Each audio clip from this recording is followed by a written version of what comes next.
Ito sir, nilagyan namin sir ng sealant yung ito, babaw. Tapos tsaka namin sir, didikit yung ating mga ano. Lahat sir, nilagyan natin ng sealant dyan. Para sir, iwas sa kalampag to. Kaya nilalagyan namin ng sealant yung ating mayero. Tapos riribitan pa yan. Ayan guys, Siguradong matibay. ayan. Talagang quality na naman ang ating pagkakagawa guys. May quality. Diyan. Ayan. Quality. Okay, ito na yung ano natin, order natin. Tingnan natin kung talagang yung dumating. Baka mamaya bato lang naman ito. Gago, hindi naka-play. Play mo din ba? Tutang na mo din. Doon nga pala kasi habang gumagawa tayo, may dumating tayong Lazada. Ito, unbox natin. Napakalapad pala rulo. Napakalapad pala. Ay, sa ano yan pagtukod yan? Ano, at dito naman guys, legit na legit naman yung ating order. Talagang ito nga yung ating in-order. Yun nga lang guys, medyo malaki yung size ng ating kinuha guys. Pala guys, dumating yung ating mga barkada dyan. Si Dave, tsaka si John Recto, nanggugulo sa atin guys. May pa-shoutout na kayong dalawa. Dito nga guys, na nakamura tayo ng presyo dahil sa pwesto guys, napakamahal nito. Samantalang sa Lazada guys, sa quality at napakamura guys ng presyo nito. At ito na nga guys yung ating trailer, malapit na talagang matapos guys. Dito guys yung ating in-order, dito nga pala siya guys nilalagay. Yan, dito sa may harap ng ating trailer. Ito nga pala guys yung magdudugtong sa sasakyan nakahatak sa ating trailer food guard. Dito nga guys, kung mapapansin nyo guys, may lababo na yung ating trailer food guard at yung sidings. Yan halos tapos na. At dito nga guys, yan, malapit na talaga. Yan, at ito na nga yung ating trailer food cart guys. Ayan, at kitang-kita nyo naman guys, lapat na lapat yung mga pinto ng ating trailer at ganun din yung sidings. Ito guys, suabe, smooth, at talagang wala kayong makikita guys na ano dyan, na lukot-lukot o yupe ng ating sidings. Ayan guys, kung mapapansin nyo, ayan, easy lang siya guys sa buksan.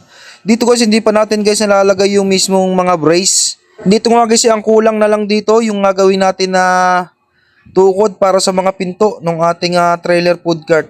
At ganun din yung mga lock guys. Ayan Ayan, kung mapapansin nyo guys, mano-mano lang natin siyang inaangat.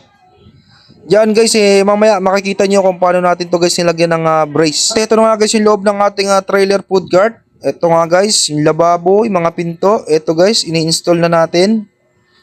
At dito nga guys, pinatahi pa natin yung ating leather dyan guys dahil kapos. So ayan, pinatahi natin sa talagang mahusay guys sa mag-upholstered. Ayan, dito guys, yan.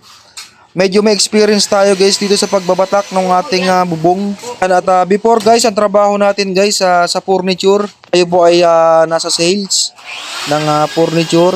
At dito nga guys, natuto tayo na magkalikalikot ng mga upholstered sofa or furniture. Dito nga guys, habang ginagawa natin yung ating trailer food cart, ayan, meron tayong kliyente guys na tumawag at nagpagawa sa atin ng signage. Bigyan ako 600 At ito nga guys, sinabay natin ito. Ayan, extra income din. Malaki talaga yung pasalamat ng pagpo-post natin sa ating FB.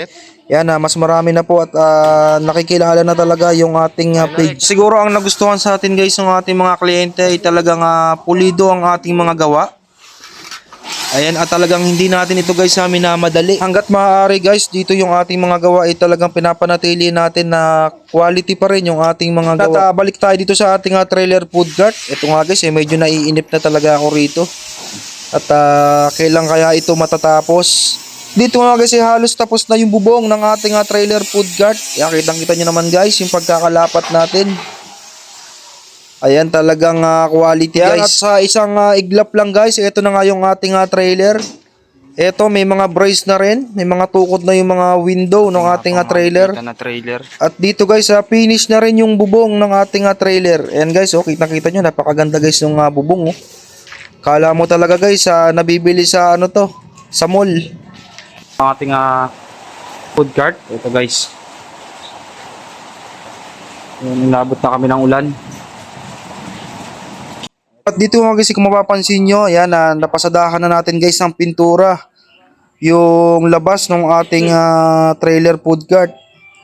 Pero mapapansin nyo guys dyan na medyo manipis pa rin yung ating pagkakapaint. At kung mapapansin nyo nga guys yung ating trailer food cart.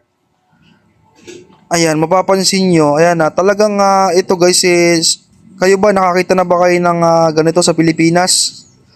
Ayan, halos wala pa nito guys sa Pilipinas.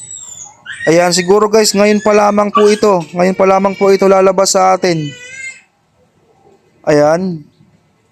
At yung ating pagkaka-fabricate naman dito guys, talagang wala pang kagaya. Dahil ito guys, yung mga pinto nito, ayan, manual na ating ginawa. Manual guys yung mga lock niyan, yan, hindi po yan nabibili sa Lazada or Shopee. Ayan, Talagang mano-mano natin guys itong na-build o binild.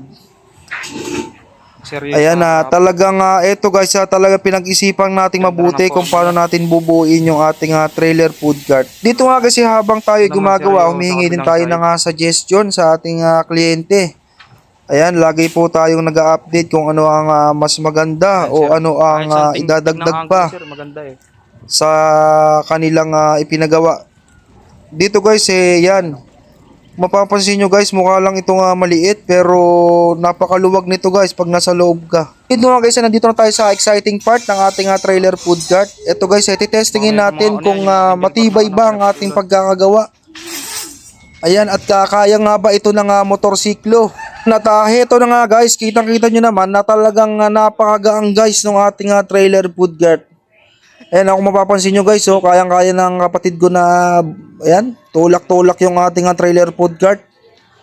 At hindi natin makikita sa kanyang itsura na nahihirapan siya. Kaya nga pinagulong-gulong na nga, tinulak-tulak na ng kapatid ko at tinesting guys kung talagang okay ba yung ating trailer food cart.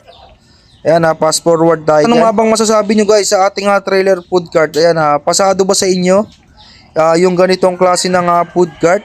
Kung kayo po ay interesado magpagawa, ayan, mag-PM na kayo guys. Sir RB, nabili na namin ng bagong bakal.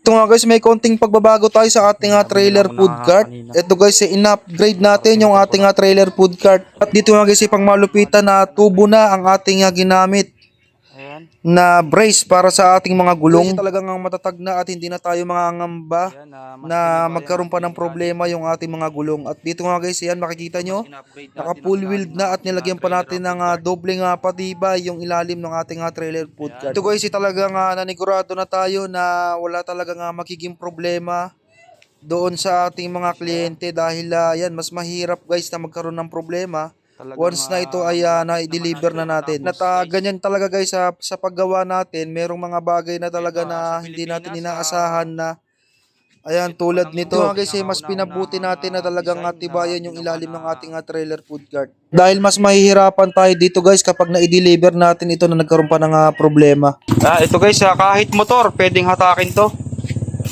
Ayan, nakakabit yung ating trailer hinge. At dito nga kasi natibayan na natin yung mga gulong ng ating trailer food cart at talagang quality na ang ating pangilalim. At ready na nga pala ito guys for delivery. Yan, at baka naman guys, yan, papalo at like, share naman ang ating mga posts. So, maraming salamat po. God bless po sa lahat.